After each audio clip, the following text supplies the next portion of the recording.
Right. Well, welcome to another episode of the Testing Ground TIC Talks, a podcast where we discuss all things TICs with the experts who are providing technical expertise, driving growth across multiple sectors. TIC, in my eyes, impacts every industry and every product that we interact with. TIC companies are the unsung heroes that keep our world moving and, most importantly, safe. In this episode, we will be uncovering the human side of executives in high pressure environments and, of course, taking it off course with a few Harry questions.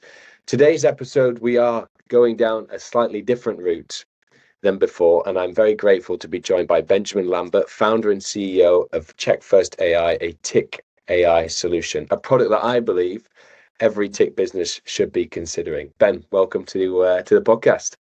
Thanks so much, Harry. Cheers. Happy to be here. Excellent. We'll get stuck in straight away. So, can you tell me a bit about, and also for the listeners, the viewers, about Checkfirst and how it is transforming the TIC industry? Yeah, sure. I guess we're an AI native company, so everything we do, we try and think with a technology forward hat on. And recently, with the revolution of the new wave of AI, that is, that really can help a lot of different businesses. So Checkfirst is a TIC focused AI native platform. We focus on helping different workflows within TIC businesses. And the biggest ones we've seen is sort of around scheduling, planning, automation of the manual planning processes, and also document extraction, document processing, and performing the actual reports and inspections and audits on site. So those are three areas that we're really looking to help TIC businesses automate and improve the efficiency of. Excellent.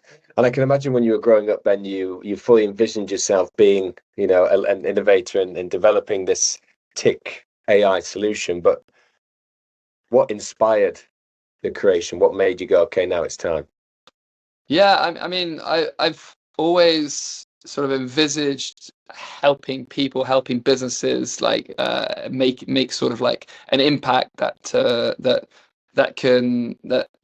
we can see, right? That is really clear. And I think growing up, I created quite a few different businesses that silently enabled other businesses to do better. And that in that way, I mean, the TIC industry is huge, as you said before. I think you took the words out of my mouth. I think it impacts every single thing we do in the world. And I think, being able to silently help those businesses perform better is actually, really aligned to what I've been looking to achieve for the last 20 years of my career. And yeah, it's been a great journey so far on that side.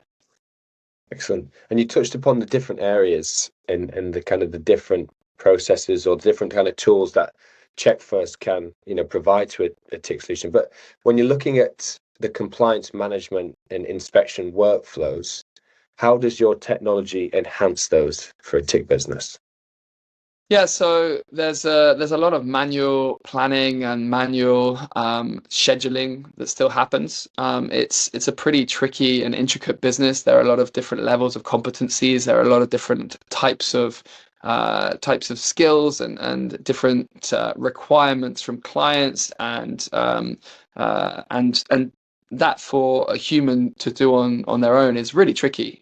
So what we do is we take all of that information. The TIC sort of supply businesses normally know all of that information about the people that they work with, and either whether they're external or internal contractors or employees. They normally know all of that information, so we allow them to upload all that information. We understand all that information, and then we can efficiently schedule, allocate, and also reallocate people. So we really help the scheduling and planning teams allocate and reallocate in the fastest way possible. I just had a client call this morning that the lady was saying that she was incredibly happy because they were able to do a whole year's planning and scheduling and allocation in just a couple of minutes. which was pretty amazing. And she was like mind boggled by it, because she's been working in resource management and planning for the last like 15 years in the biggest companies in the world. So she was like, I've never seen anything like this. So yeah, that's for our Schedule AI product. And then what we're looking to do, we've just mapped out the sort of the way that these businesses work. Some from the smallest to the largest, they work in the same way. They book something, they receive an order, they book something, they schedule it, they plan it, they then perform it, they then have to verify it. They then, there's the same sort of workflow that happens with all of these businesses and in regulated industries in general. And so we just want to add our bit of magic touch at each stage of the way, and allow them to keep using their current systems, but putting a bit of magic in there to sort of improve what they're doing and help the people in the businesses do some of these sorts of manual tasks in a more automated way. Yeah, fantastic. Yeah, there's a lot of good from there, and this kind of leads me on to that next question about what do traditional TIC processes face, and how do you guys address them? Obviously, time. A full year into 2 minutes, that's obviously a huge, saving of time and effort and kind of manpower. Are there any, is there any other, even from client testimonials, that it sounds like you're conducting consistently? Anything else that kind of is picked up on? Yeah, I think current TIC processes and are very people intensive, and not in the good way. So it's like the people involved in those processes are constantly having to reschedule, replan, calling up people, not getting hold of them, and that whole process is something that can be automated, and the people within the businesses can be doing things that make more sense for them to be involved in. So I think like there's we always have a human in the loop, so we need people to use our tools, but there's a lot of this back and forth that can be automated. So yeah, I see a few things with our tools. In general, what we try and do is we try, as I said before, to always think about how AI can improve stuff, or how blockchain might be able to, or how the newest technologies can improve and automate things that we do for the businesses. And we align all of the goals that the company has to the goals that we have with the software. So an example that you just mentioned, Harry, would be sort of if a company has a goal to decrease travel or improve employee happiness, then we might have the tool, or the Schedule AI tool might allocate the people that have to travel less, and also as a result that improves employee happiness, because they could set a limit by saying, right, we've seen a relationship between employee happiness being traveling less than 1,000 kilometers a week, and so therefore the system knows those limits and will only allocate people that haven't traveled 1,000 kilometers that week, plus all the other things involved, right? So we can align to the goals of the company, both financial goals, so it could be that the company wants to hit 5% more profitability on every single job that they do, so we can forward plan that, and every single job that the platform suggests to the planner or the scheduler will have that margin built in, because all the sums and all the contracts and everything will be done behind the scenes, so that we know and we can really forward help the planning teams achieve those financial goals of the company. So I think that's the most important thing for us, to always use the newest technologies and to always be aligned to the goals of the company. Yeah. So when you look at other businesses, like some notified bodies, depending on the auditor's utilization, and if they go way over, they then earn a bonus, and these bonuses can be quite, financially interesting for them, or there's a big incentive there for them to work as hard as they can. How would that work then? So if you've got individuals or auditors who this year all they want to do is work, they want to audit, they want to go to medical device manufacturers, they want to be on the road, they've got kind of a year to do that. But then you've also got other people who are just trying to hit that 100% auditor utilization and do what they need to do. They might get burnt out easier, etc., or might be in a different part of their career. How does Schedule AI manage that? Yeah, I think it works in exactly the same way. It just optimizes it, right? So the people that want to earn a bonus and do more work, they would put they would the tool would understand that they would have more capacity than someone else that wanted to just do the 100%. They might have 150% capacity, and therefore they would be allocated more work, and they would be allowed to travel 2,000 kilometers, not 1,000 kilometers, because they want to do that, and they're happy to put themselves out there to do that. So essentially it would make them more money, make the company more money, and also allow for unwasted time. So I think the biggest thing is when we hear sort of the horror story of like two inspectors going to the same inspection or something like that happens. That's a huge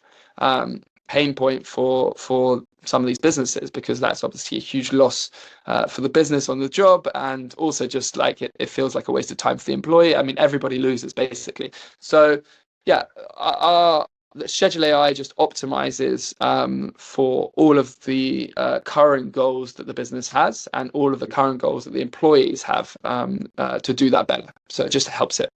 Wonderful. And that's obviously Schedule AI. Then you have Verify AI, and then Inspect AI. Inspect AI. Yeah. What are the future developments for Checkfirst? Yeah, so currently we have 3 products.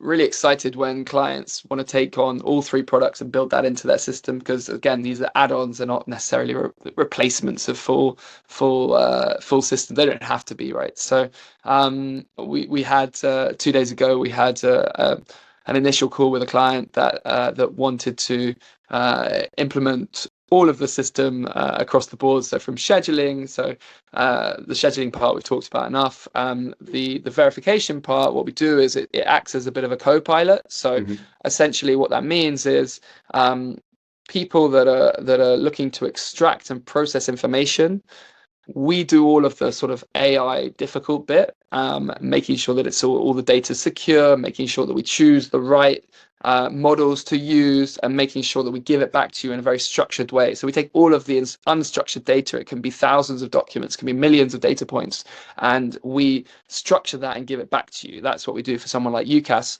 and it's been, that's awesome to see. It's one thing uploading one page as an individual and getting some data extracted using some AI and processing it. It's another thing being a company and uploading 1 million pages and needing that to be extracted and processed and structured. And so we do that on the sort of bigger scale for companies. The inspection tool is essentially Inspect AI. What we do is we provide the sort of newest technologies to do to allow templates to be created, to be distributed, and to allow people on site to collect data in a really simple way. An example of this is like on one of those manufacturing sites that you were talking about earlier, for example, or like lab testing sites. There might be a QR code on the wall. Anyone with a phone can just scan that QR code and they get connected directly to the report they need to fill in. They fill that in, they take the responsibility of filling that in, they sign it off, and it gets processed. Now, at the same time, the AI in the background is checking the images that they've submitted and giving giving a summary of the report to the manager of that team, for example, whatever they require, basically. But we're using AI to like automate all of that process. So those are the 3 products we have. We're speaking to a lot of clients. We spoke to over 250 leaders in the TIC space last year. We have a roadmap of 20 other products that we could release, and we're looking for design partners, I guess, to release those products with. So if anyone's listening here and wants to be a design partner for any new product and feel like they've got a burning issue that they want to solve, and they think AI or newest technologies is the way to do that, then we're always looking for people to talk to around that stuff. Excellent. Exciting. Yeah, and sorry for forgetting the last one. Obviously, It's all right. Anything from, sorry, you asked, though. I feel like I didn't really give any insights, but anything from like invoicing processing all the way to like communications, all the way to yeah, faster reports, faster client generation, all of those sorts of things is areas that we're looking at.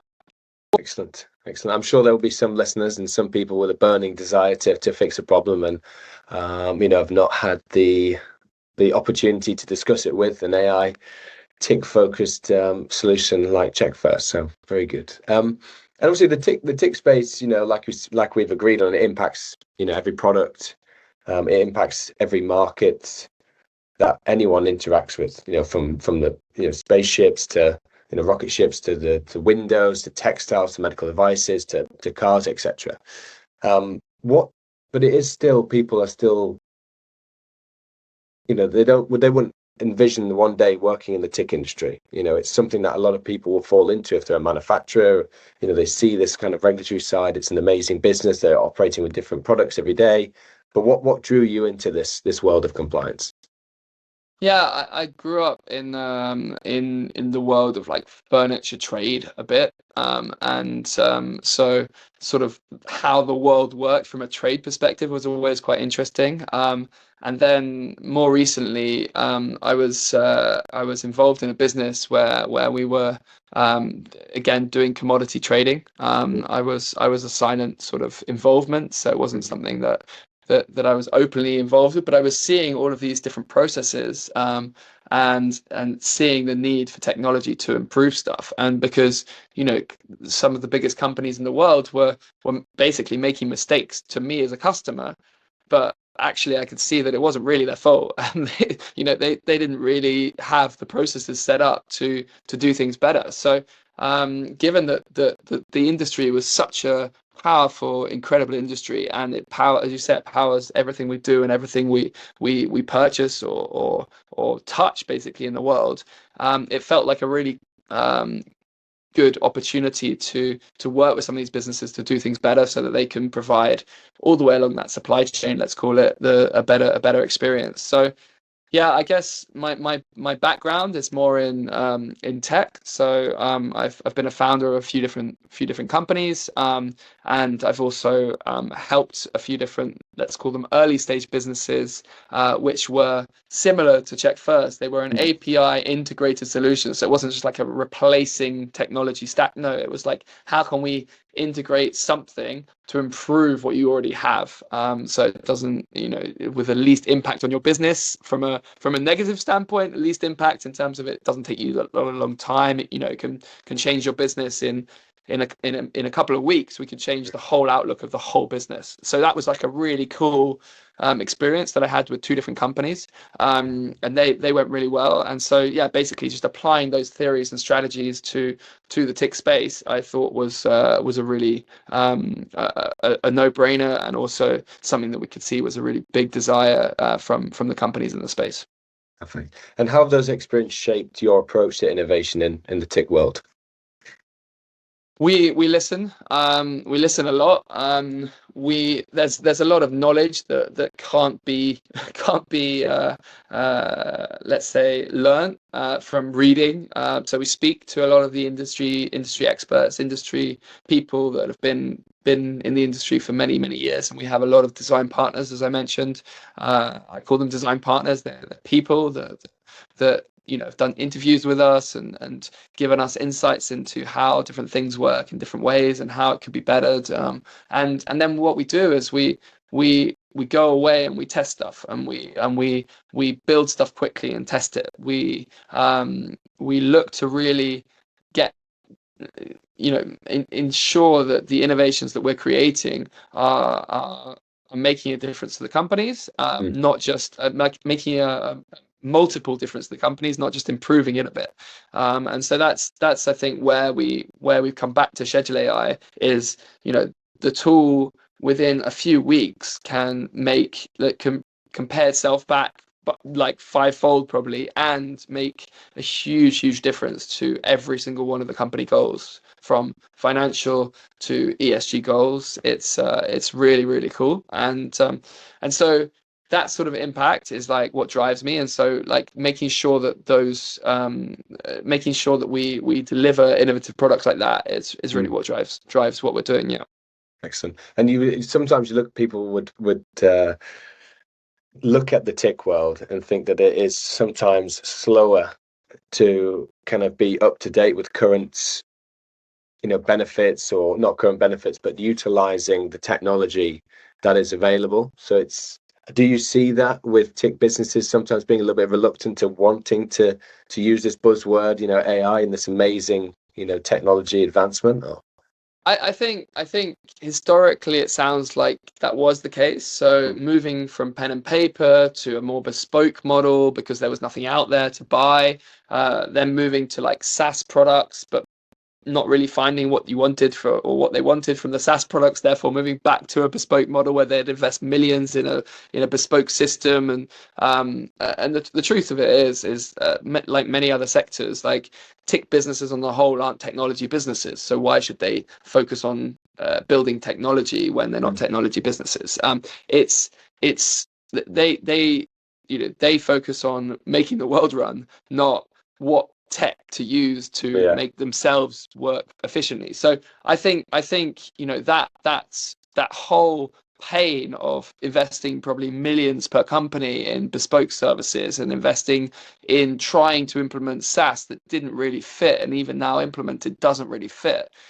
All of that pain is now coming through. And so when we talk to them about the ways that AI can help them, and the ways that AI, not even just AI, but just like the simple way that we integrate into the companies, and the simple way that shows return on investment very, very quickly, based on some AI, but just based on simplicity, it really does resonate, and it's a game changer basically. So this whole AI revolution allowed us to bring a game-changing set of solutions to this tech industry, and I think that's that really resonates with the heads of the companies that we're speaking to, but also all the way down the chain. And I think that in general, these companies have realized that they need to put a budget towards AI powered solutions or AI native solutions to improve the things that they're doing.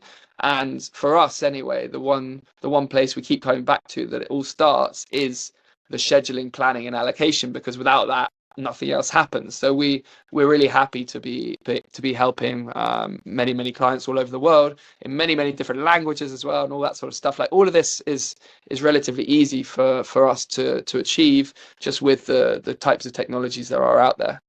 Super. And I think you made a good point as well about thinking about the TIC businesses and the industry. This is a business that ensures that the world keeps moving, rather than, why they're not up to date with current technology trends.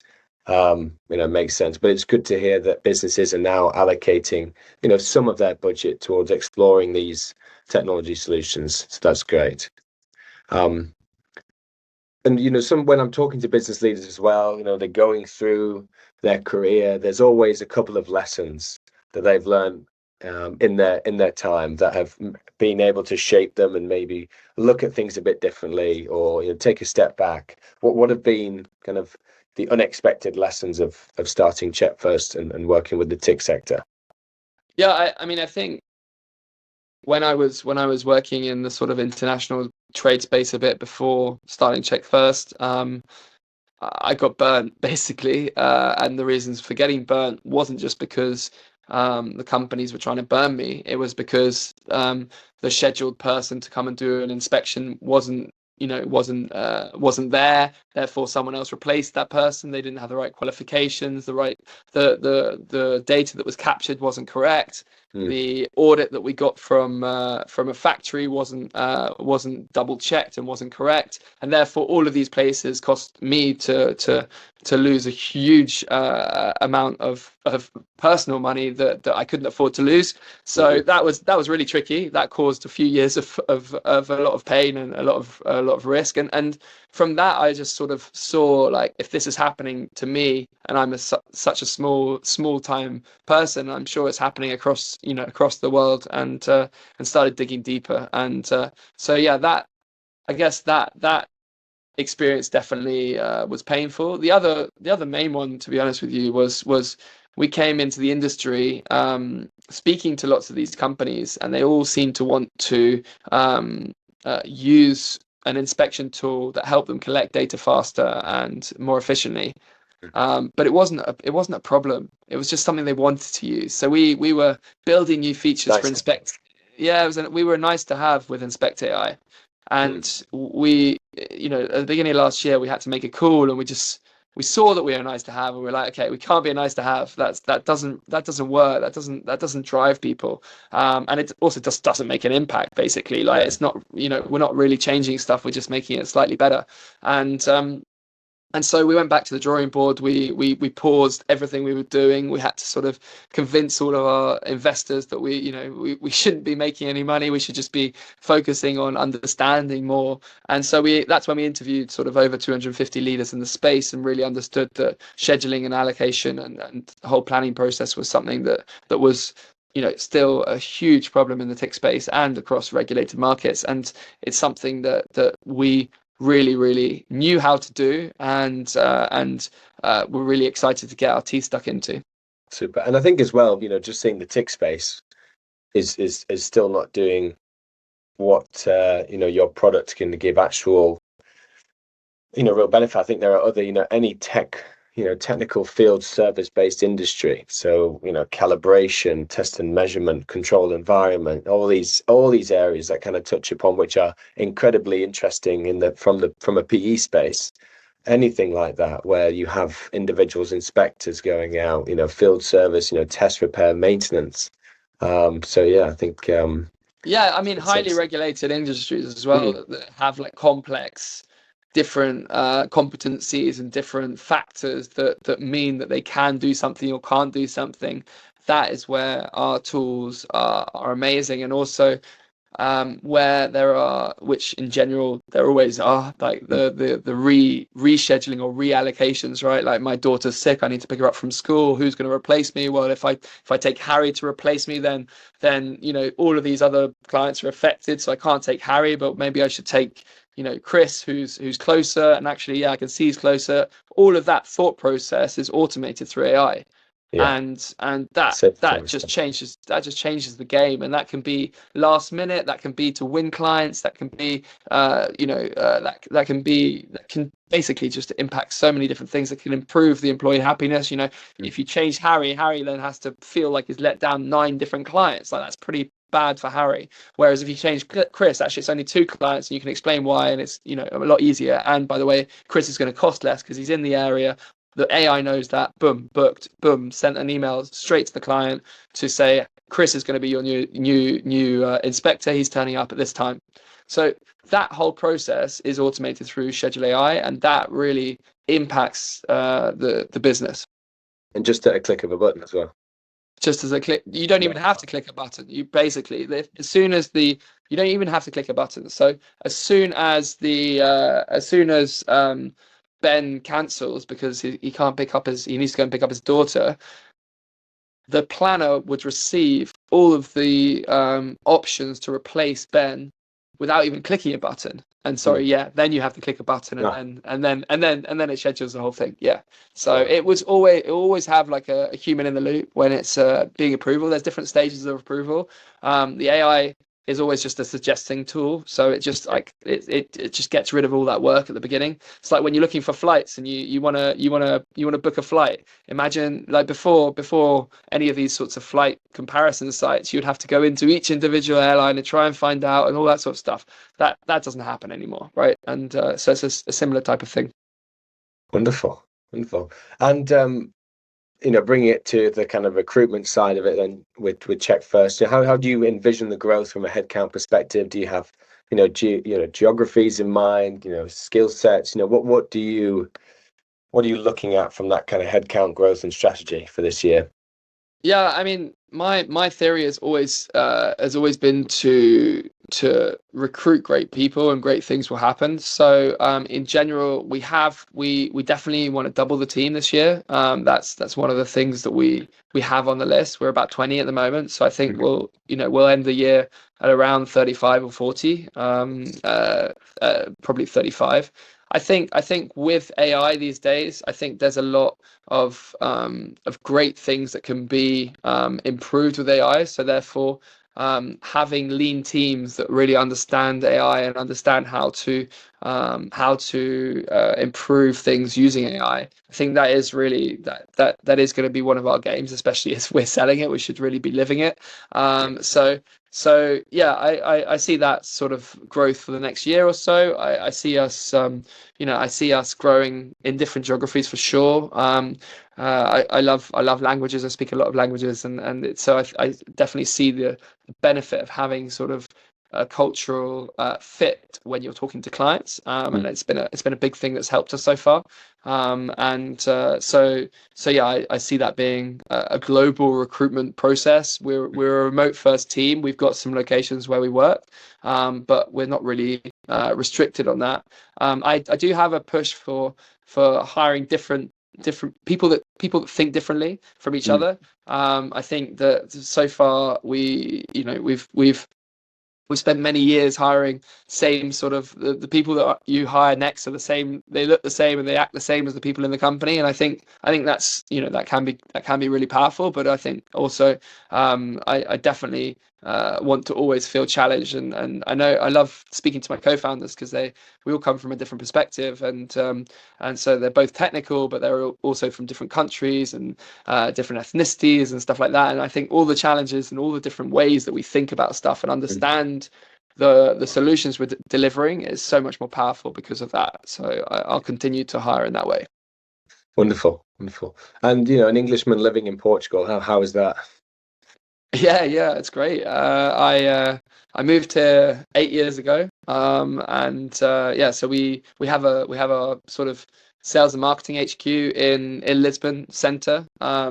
The ability to go and sort of, I know we've had a few calls, Harry, working from the beach, but it's not working from the beach. It's actually a proper office on the beach, which is pretty awesome. So yeah, it's a great sort of setup for people to come and join us as well, because of the way we work flexibly. We kind of trust people to get stuff done, and I think with the right communication, the right setups, the right processes in place, that sort of remote setup for working is something that's really powerful and is really possible these days. Yeah, absolutely. I couldn't agree more. I think giving your employees, empowering them to go and, travel and work remotely and experience, like you said, different ethnicities, different mindsets, different ways in which people work is so important. But being able to give people that freedom to go and say, look, you go work remote, for X amount of days a year, that all that's going to do is motivate them to want to continue to do a great job. Like you said, I think happiness provides the best success, and that's a big part of what your tool implements. So great. But Ben, thank you very much for joining me on the podcast. It's been wonderful and a really interesting insight into Checkfirst and the solutions you can provide to many regulated industries. So yeah, thank you very much, Ben. I really appreciate your time.